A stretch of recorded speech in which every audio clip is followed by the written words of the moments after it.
So hi all guys, welcome to our YouTube channel crazy sisters. So ఈరోజు video ఏంటిదంటే మేమైతే ఈరోజు గులాబ్ జామున్ చేసుకుంటున్నాం. ఎలా చేసుకుందాం ప్రాసెస్ చూసుకుందామా. ఫస్ట్ అయితే గులాబ్ జామున్ ప్యాకెట్ అయితే బౌల్లో వేసుకోవాలి. మేమైతే చాలామంది ఉన్నాము, సో మేమైతే 2 ప్యాకెట్లు తీసుకుంటున్నాము. మీ ఇష్టం, మీరు ఎంతైనా తీసుకోవచ్చు. తర్వాత అవి కొంచెం గడ్డ వస్తాయి కాబట్టి మనం పగులు కొట్టుకోవాలి. నెక్స్ట్ మిల్క్, అంటే వేడి చేయని మిల్క్ కొంచెం కొంచెం పోసుకుంటూ మెత్తగా మిక్స్ చేసుకోవాలి. మరి మెత్తగా అంటే మెత్తగా కాదు, రౌండ్లు కావు. సో మెత్తగా కొంచెం కొంచెం వేసుకొని మిక్స్ చేసుకోవాలి.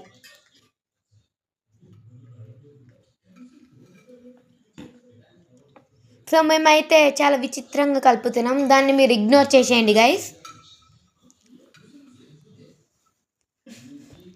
సో ఇలా పక్కన పెట్టుకొని కొంచెం కొంచెం కొంచెం కొంచెం తీసుకొని రౌండ్లు చేసుకోవాలి. బాల్స్ నీట్గా చేసుకోండి గైస్. మేమైతే చాలా వేరే వేరే టైప్ చేసినాం.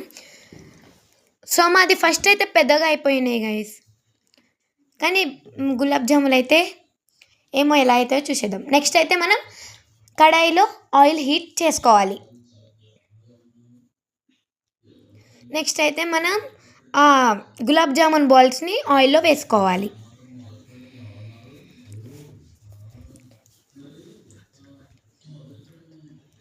సో మేమైతే ఒకటేసారి 5 వేసుకొని చేస్తున్నాం డీప్ ఫ్రై.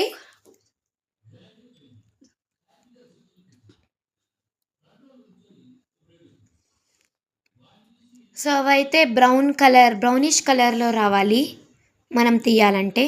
సో చూడండి గాయస్, ఈ కలర్లో వచ్చినప్పుడు తీసేయాలి. ఒక్కొక్కటి తీసుకోవాలి గాయస్, లేకపోతే అవి పలిగిపోతాయి.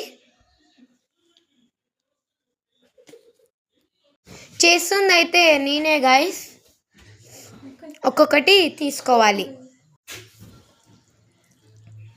మావైతే విచిత్ర షేప్లో వచ్చినాయి గైస్, ఇగ్నోర్ చేసేయండి గైస్ ప్లీజ్.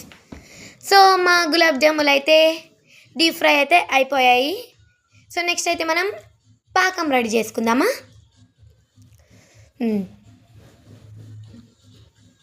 ఫస్ట్ అయితే వాటర్ ఫిల్ చేసుకోవాలి. సో గాయస్, ఇక్కడ నేను ఏం మాట్లాడినో మర్చిపోయాను, సో ప్లీజ్ ఇగ్నోర్ చేసేయండి నేను మాట్లాడింది.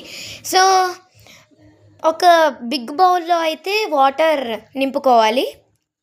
నెక్స్ట్ స్టవ్ మీద పెట్టాలి. నెక్స్ట్ మీకు కావాల్సినంత షుగర్ వాటర్